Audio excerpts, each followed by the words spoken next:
ফল হচ্ছে সেই জায়গাটা বেশি করে দেবে। মাথার সামনে দেখবে, শিমনির সামনেটা দেখো অনেকের ফাঁকা হয়ে যায়, দেখবে এটা কিসের থেকে হয় যায়, মানে হচ্ছে না সামান্য নাম্বার আর কিচ্ছু না।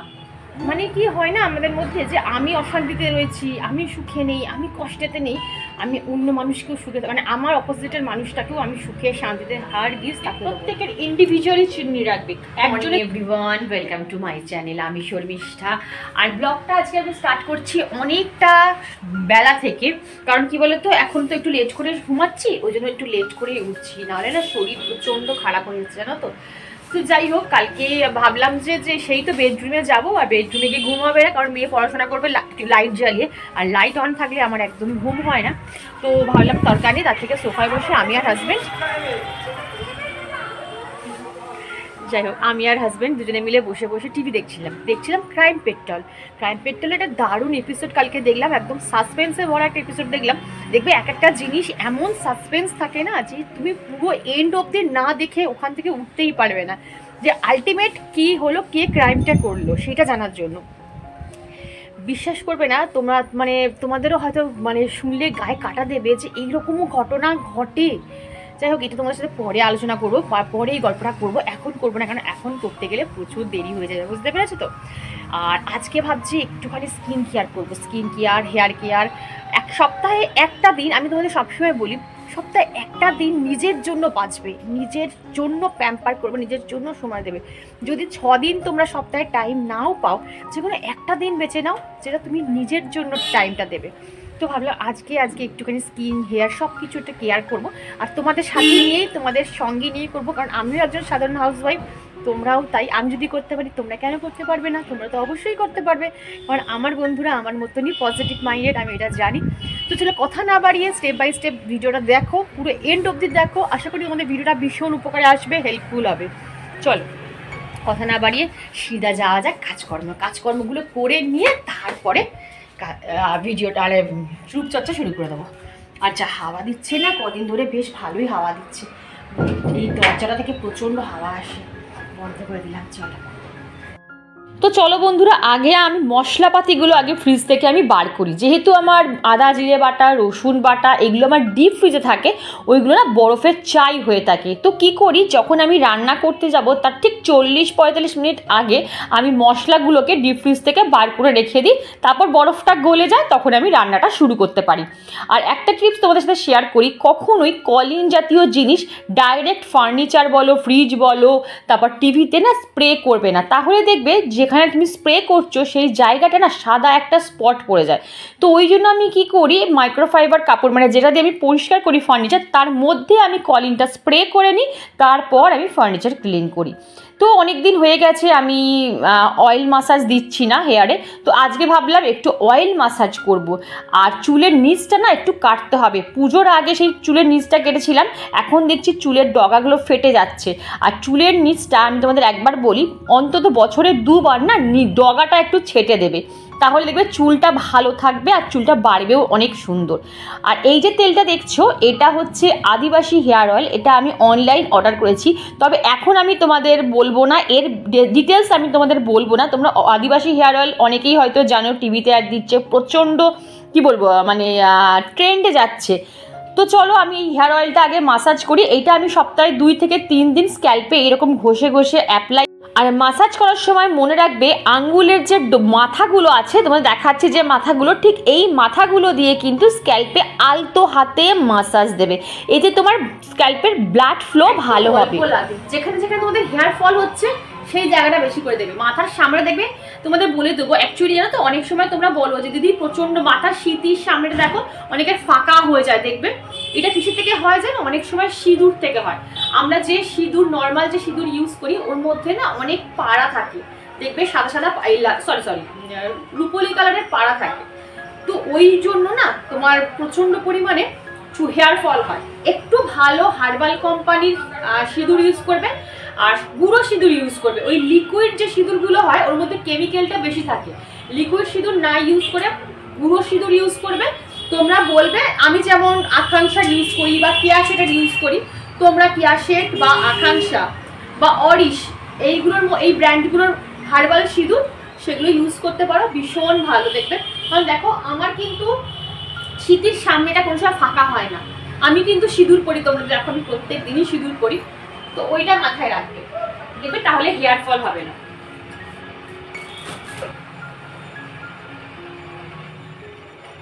আর একটা কাজ করতে পারো, একটা ছোট টিপস তোমাদের বলছি, এটা খুব ভালো টোটকা। অ্যাপেল সাইডার ভিনিগার যেটা হয়, ওই অ্যাপেল সাইডার ভিনিগার যদি তোমাদের বাড়িতে থাকে, নাহলে অনলাইন অ্যামাজন, ফ্লিপকার্ট যে কোনো অফলাইন দোকানেও তোমরা পেয়ে যাবে।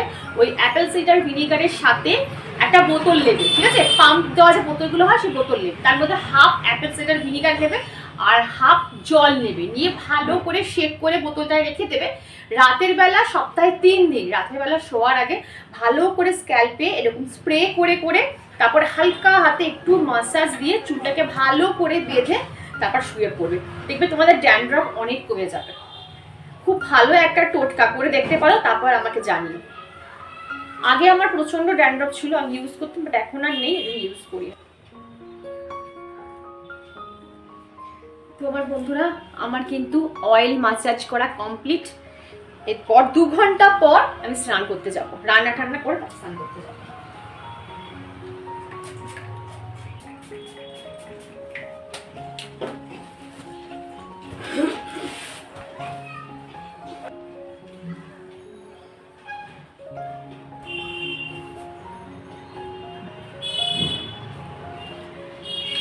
নিজেকে এমন ভাবে মেনটেন করবে যাতে তুমি গ্রেসফুলি কনফিডেন্সের সাথে তোমার নিজের এজটাকে লোকের সামনে বলতে পারো, ঠিক আছে। আমাকে যদি কেউ জিজ্ঞেস করে তোমার এজ কত, আমি কিন্তু কনফিডেন্সের সাথে আমি আমার এজটাকে বলতে পারবো।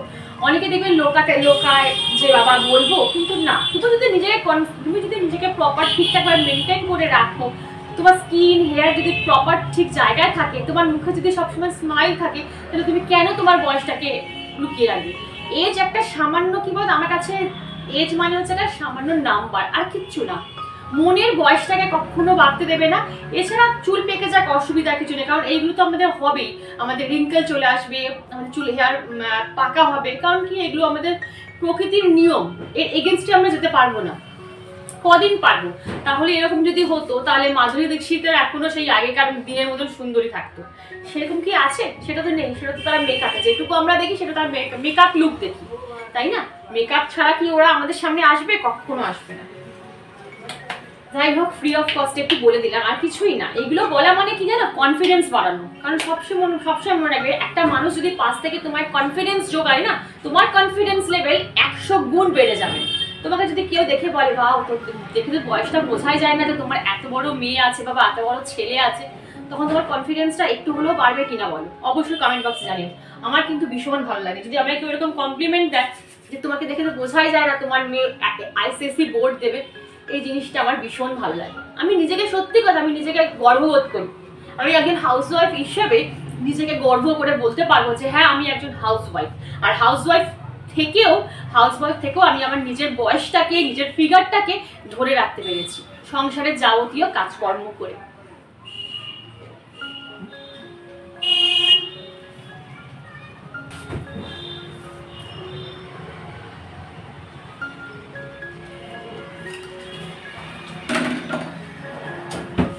আপনার কিছু বলার বক্তব্য আছে? না তো? হ্যাঁ দাদা।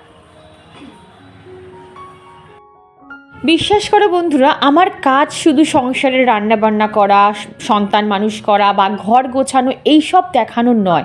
এটা তো আমরা রোজই করি, তোমরাও করো, আমিও করি। কিন্তু এর ফাঁকে ফাঁকে আমাদের এমন কিছু করতে হবে বা আমাদের এমন কিছু হেলদি লাইফস্টাইল আমাদের লাইফে ইনক্লুড করতে হবে যা আমাদের মন ও শরীর দুটোকেই ভালো রাখে। কি জানো তো বন্ধুরা, একজন গৃহিণীর মনটা ভালো রাখা সবচেয়ে বেশি দরকার। আর সত্যি কথা বলতে গেলে আমাদের মতন গৃহিণীদের মোটিভেট করার মতন মানুষ খুব কমই দেখা যায়। দেখবে ডিমোটিভেট করার মানুষ তো তুমি অনেক পাবে, কিন্তু মোটিভেট করে তোমাকে এনার্জেটিক কটা মানুষ করতে পারে বলো? ওই জন্য আমি চেষ্টা করি আমার ব্লগের মাধ্যমে যদি একটা কি দুটো গৃহিণীও যদি নিজের জীবন, নিজের লাইফস্টাইল চেঞ্জ করতে পারে, তাহলে আমার ব্লগের কিন্তু সেখানেই সার্থকতা। এটা আমি বারবার তোমাদের বলে থাকি। আমার মেয়ে যখন আমাকে এসে বলে যে মা আমি আমার বান্ধবীদের সাথে যখন তোমার এজ শেয়ার করি তখন কেউ বিশ্বাসই করতে চায় না তোমার এজটা, ভাবে আমি মিথ্যা কথা বলছি, তুমি কি করো বলো তো মা। যখন এই কোশ্চেনটা আমার মেয়ে আমাকে এসে করে, বিশ্বাস করো তখন কনফিডেন্স লেভেলটা না আমার আরও বেশি বেড়ে যায়। এটা কিন্তু তোমাদের কাছে আমি আমার সম্বন্ধে বড়াইও করছি না বা ঢাকও পেটাচ্ছি না, এটা আমি মনে করি যে আমার অভ্যাসের ফল, যে সংসারের সাথে সাথে নিজেকে আমি বুড়িয়ে দিইনি। আমি তোমরা কখনো দেখবে না যে আমি পটের বিবির মতন সারাক্ষণ বসে থাকি, রূপচর্চা করছি, এটা কিন্তু নয়। আমি সংসারও করি, আবার তার সাথে সাথে 10 থেকে 15টা মিনিট টাইম রাখি, সেটা আমি নিজেকে দেওয়ার জন্য। তবে হ্যাঁ, আমি নিজের ড্রেস পোশাক সম্পর্কে ভীষণ কনসাস। আমি কারোর মতে আমি পোশাক পরি না। কেউ যদি আমাকে বলে তুই জিন্স টপ পরতে খুব ভালো লাগে, আমি কিন্তু সেটা পরবো না। বা কেউ যদি বলে তুই স্কার্ট পরতেই পারিস, তোর যা ফিগার তুমি স্কার্ট পরতেই পারো, আমি কিন্তু সেটা করবো না। আমি আগে নিজের আয়নায় নিজেকে দেখবো, যেটা আমাকে পরলে ভালো লাগবে আমি কিন্তু সেটাই পরি। আর যেটা পরে মনে হয় যে না, আমার নিজের চোখে মনে হয় যে এটা আমাকে পরলে অড লাগছে, আমি সেটা পড়ি না। তো চলো বন্ধুরা, আমার কিন্তু ডাস্টিং ক্লিনিং পুরোপুরি কমপ্লিট হয়ে গেছে। আর মা ওখানে রান্না করে, মা ওটা একটু কমিয়ে দাও তো গ্যাসটা, মানে মিডিলে বসিয়ে দাও। প্রেশার কুকারে না এটা বসিয়েছি, ওই ফুলকপি আলুটা একটু সেদ্ধতে বসিয়েছি। আর ভাতটা দেরি করেই করছি, কারণ এখন মোটামুটি গরম পড়ে গেছে, তো ভাত একদম লেটে করছি। না হলে ভাতের মধ্যে কেমন যখন রাতের বেলা খেতে যাচ্ছি কেমন জল জল হয়ে আসছে। যাই হোক, তোমাদের সাথে যেটা বলেছিলাম যে বলবো যে কি ক্রাইম পেট্রোলটা দেখলাম কালকে রাতে, ক্রাইম পেট্রোলটা দেখে সত্যি আমি এতটা পরিমাণে শকড, এতটা খারাপ লাগছিল না, বিশেষ করে আমার ঘুমিয়ে আসছিল না। তো ভাবলাম এরপর থেকে রাতের বেলা বসে আর ক্রাইম পেট্রোল দেখবো না। মানে আমি দেখলাম যে নিজের মানে ক্রাইম না, আমি যা দেখলাম ক্রাইম কখনো না মানে বলে কয়েও আসে না, বা বাইরের লোকও ক্রাইম করে না গো বন্ধুরা। ক্রাইম করে নিজের লোক, একদম নিজের ঘনিষ্ঠ লোক, বাড়ির লোকরাই ক্রাইম করে। তোমার সংসারে বা তোমার ঘরেই যে তোমার শত্রু লুকিয়ে আছে তুমি বুঝতেও পারবে না। মানে তাকে, কারণ কি আমরা বুঝবো কী করে, কারণ তারা তো আমার ভালোবাসার মানুষ, তাদেরকে আমি ট্রাস্ট করি, ভালোবাসি, সে আমার ক্ষতি করবে কি করে? কিন্তু না, সেই মানুষটাই তোমার ক্ষতি করবে। সে সামনে তোমার দুটো ভালো মিষ্টি মুখে কথা বলে, কিন্তু পেছনের ছুরি কিন্তু নিজের লোকরাই বসায়। এটা এটা কেউ মানুক না মানুক, এটা সত্যি ঘটনা, আর সত্যি সবসময় অপ্রিয় হয়। নাহলে ভাবো, নিজের পিসি, নিজের একমাত্র পিসি, তার একমাত্র ভাইপো যার বয়স 3 বছর, সে তাকে কীভাবে মারে বলতে পারো? আবার নৃশংসভাবে মানে মেরেছে। কারণ কি, তাকে এখন পুলিশ জিজ্ঞাসা করলো তুমি ওইটুকু বাচ্চাকে কেন মারলে, মা একটু বন্ধ করো এটা, মারলে, তখন ও বললো যে আমি সহ্য করতে পারছি না যে আমার চোখের সামনে আমার দাদা বৌদি তার পরিবার নিয়ে সুখে শান্তিতে রয়েছে। কারণ ভীষণ ভালো একটা পরিবার দেখাচ্ছিল প্রথম থেকেই, হাসতা খেলতা একটা পরিবার, কোনো পয়সার অভাব ছিল না, কোনো শান্তির অভাব ছিল না। তো বলছে যে আমার চোখের সামনে আমার দাদা বৌদি তার ছেলে মেয়ে নিয়ে সুখে শান্তিতে থাকবে, এটা আমি সহ্য করতে পারছিলাম না। আমিও কষ্টে আছি, তারাও যেন কষ্টে থাকে, তাই জন্য তাদের প্রিয় সম্পদ, তাদের একমাত্র ছেলেকে আমি মেরে ফেলেছি। আর তার জন্য আমার কোনো অনুতাপ নেই। মানে ভাবতে পারছো, আবার মেরে বলছে আমার তার উপর কোনো অনুতাপ নেই। মানে ওই পিসি কিন্তু ছেলেটাকে, বাচ্চাটাকে মানুষ করেছে, মানে মানুষ করছিল, তাকে খাওয়াচ্ছিল, তাকে ঘুম পাড়ানো, পিসিরা থাকলে যা হয় ঘুম পাড়ানো, স্নান করানো সব নিজেই করতো, আবার নিজের হাতেই তাকে মার্ডার করলো। ভাবতে পারছো? মানে কি হয় না আমাদের মধ্যে, যে আমি অশান্তিতে রয়েছি, আমি সুখে নেই, আমি কষ্টেতে নেই, আমি অন্য মানুষকেও সুখে, মানে আমার অপোজিটের মানুষটাকেও আমি সুখে শান্তিতে হার গিস থাকতে দেবো না, তাকেও কষ্টে রাখবো, তাকেও আমি আঘাত করবো। মানে এটা হয় জানো তো। কিন্তু এটা মানুষ বোঝে না যে কারোর কাছ থেকে তার প্রিয় সম্পদ বা তার সুখ শান্তি কেড়ে নিয়ে কোনো মানুষ জীবনে শান্তিতে থাকতে পারবে না। হ্যাঁ, সে সাময়িক শান্তি পেতে পারে, তার রাগ তেজ, তার ক্ষোভটা সে ওগলাতে পারবে সেই সাময়িক টাইমটুকু, বাট তারপর সে কোনো সময় শান্তি থাকতে পারবে না। তাকে রিয়েলাইজেশন হতেই হবে, তার মনে মনে সে মানে মরে যাবে যে আমি এত বড় একটা ক্রাইম করলাম নিজের হাতে। আসলে কি বলতো, এই রাগ তেজ ক্ষোভ অহংকার এইগুলো সব না আমাদের মধ্যেই থাকে।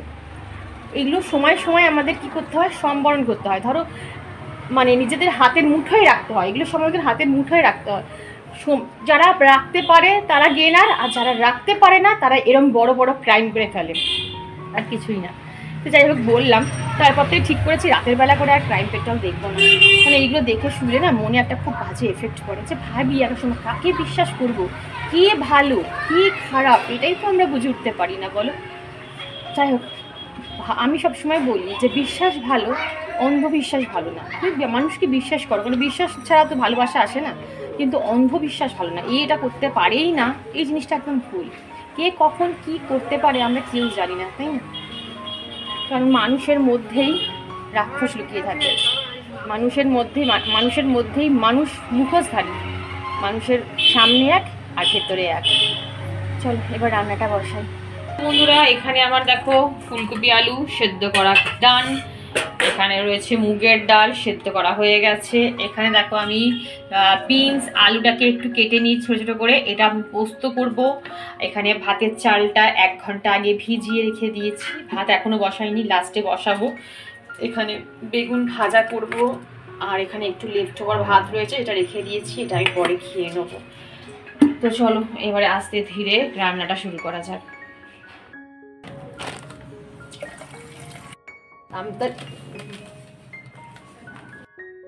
আমি সবসময় বলি আমার ব্লগে তোমরা কিছু না কিছু টিপস পাবেই পাবে। আজকে যে টিপসটা তোমাদের সাথে শেয়ার করব সেটা হচ্ছে তোমাদের চিরুনি কিন্তু প্রত্যেকের ইন্ডিভিজুয়ালি আলাদা আলাদা করে রাখার চেষ্টা করবে। যদি তোমরা 4 জন মেম্বার হও 4 জনের 4টে চিরুনি, যদি 2 জন মেম্বার হও 2টো চিরুনি অবশ্যই রাখবে।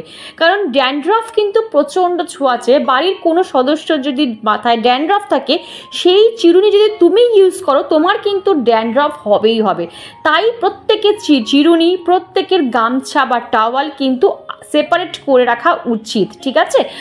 আর সপ্তাহে চেষ্টা করবে একদিন গরম জল করবে, তার মধ্যে সার্ফ দেবে, দিয়ে চিরুনিগুলোকে ভালো করে ডুবিয়ে রেখে দেবে। তারপরে যে টুথব্রাশ আছে সেই টুথব্রাশ দিয়ে ভালো করে চিরুনিগুলোকে পরিষ্কার করে ডেটল জল দিয়ে ধুয়ে একদম সানলাইটে রেখে দেবে। দেখবে তোমাদের এই ছোট্ট ছোট টিপসগুলো ফলো করো, দেখবে তোমাদের ড্যান্ড্রফ কিন্তু অনেক কমে যাবে। তো এই তো ওখানে চিরুনিগুলোকে ভিজিয়ে এসে চলে এলাম রান্নাঘরে, অনেকটা লেট অলরেডি হয়ে গেছে। আর কথা না বাড়িয়ে চলো এবার রান্নাটা করা যাক। কথা বলতে বলতে দেখো আমার এখানে ডালটাও ফোড়ন দেওয়া হয়ে গেল। ডালটা যেহেতু প্রেশার কুকারে আগে আমি সিটি মেরে রেখেছিলাম, খুব তাড়াতাড়ি আমার ডাল হয়ে যায়। তোমরা তো জানোই আমি ম্যাক্সিমাম রান্না আগে একটু প্রেশার কুকারে কুক করে নেওয়ার চেষ্টা করি। তো এখন যেহেতু ডালটা এখন ফুটছে, এখন আমি আপাতত একটা আপেলটা খেয়ে নিই। কী বলতো, ওই যে বসে খাচ্ছি এই কাজটা করে খাবো, এই করতে গেলে কখনোই তুমি কিন্তু কিছু খেতে পারবে না। কাজ করতে করতে তোমায় খেতে হবে, রান্না করতে করতে খেতে হবে, ডাস্টিং করতে করতে খেতে হবে, তাহলেই কিন্তু তুমি তোমার লাইফস্টাইলটা মেনটেন করতে পারবে।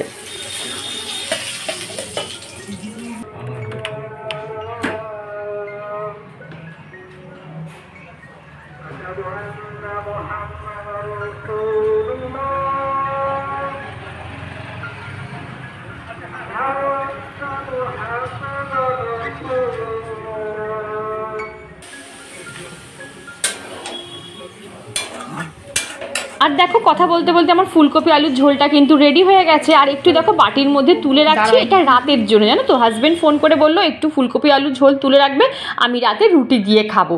আর যেহেতু এই তরকারিটা আমি নিরামিষভাবে করছি ওই জন্য না একটু ধনেপাতা, গরম মশলা আর ঘি দিয়ে নামিয়েছিলাম। আর এই তো দেখো একদম কষা কষা আমার ফুলকপি আলুর তরকারিটা কিন্তু এখানে রেডি হয়ে গেছে। এই রেসিপিটা আর শেয়ার করলাম না, কারণ 19-20 আমরা সবাই এই রেসিপিটা করতে জানি। আর এখানে আমি দেখো বিনস আলুর পোস্ত করেছি, ঠিক আছে? আর এই পোস্তটা খেয়ে দেখবে দারুণ খেতে লাগে। আর শুধু আলু পোস্ত খেয়ে কোনো গুণাগুণ থাকে না, যদি একটু বিনস দেওয়া যায় তাহলে কিন্তু পুষ্টিগুণটা অনেকটা বেড়ে যায়। যেটুকু পোস্ত এক্সট্রা ছিল তার সেটাকে তেল দিয়ে আমি কিন্তু ডিপ ফ্রিজে স্টোর করে রেখে দেবো। আর দেখো চিরুনিগুলোকে একদম ডেটল জলে ধুয়ে 4টে চিরুনি এখানে ভালো করে দেখো পরিষ্কার হয়ে গেছে একদম চিরুনিগুলো। আর এখানে কেমন রোদ এসেছে, কিন্তু এই গাছগুলো যদি রোদে রাখি তাহলে গাছগুলো না মরে যায়। এগুলো একটু সেমি শেডে রাখতে হয় গাছগুলো, যখন রোদ আসে তখন এগুলো সরিয়ে দিই গাছগুলোকে, এখানে থাকে গাছগুলো। আর একটু শুকাবে, এগুলো শুকাবে। আগের দিন তো তোমরা দেখিয়েছো যে আমাকে কটা মেডিসিন খেতে দিয়েছে। এটা একটা এনার্জেটিক ড্রিঙ্ক, আমি বললাম না 2-3 দিন ধরে খুব একটা এনার্জি পাচ্ছিলাম না কাজকর্ম করতে, তো ডাক্তার এই এনার্জি ড্রিঙ্কটা দিয়েছিল 1/2 কাপ জলে 1 চামচ গুলে খেতে, ওই যেমন গ্লুকোজ টাইপের আর কিছুই না। তো এইটাই একটু বসে বসে খেয়ে নিচ্ছি, কিন্তু কিছু করার তো নেই বলো, সংসারের কাজও করতে হবে, নিজের ওপর খেয়ালও রাখতে হবে, কারণ আমি জানি যদি আমি শুয়ে পড়ি সংসারটা কিন্তু আমার সাথে সাথে শুয়ে পড়বে। তো চলো বন্ধুরা, ভিডিওটা বেশি বড় করছি না, এইটুকুই রাখছি। ভিডিওর কোনো অংশ যদি ভালো লাগে তো প্লিজ চ্যানেলটা সাবস্ক্রাইব করো, আমার পাশে থেকেও লাইক করো, শেয়ার করো, কমেন্ট করতে একদম ভুলো না। আজ আসি, টাটা, লাভ ইউ অল।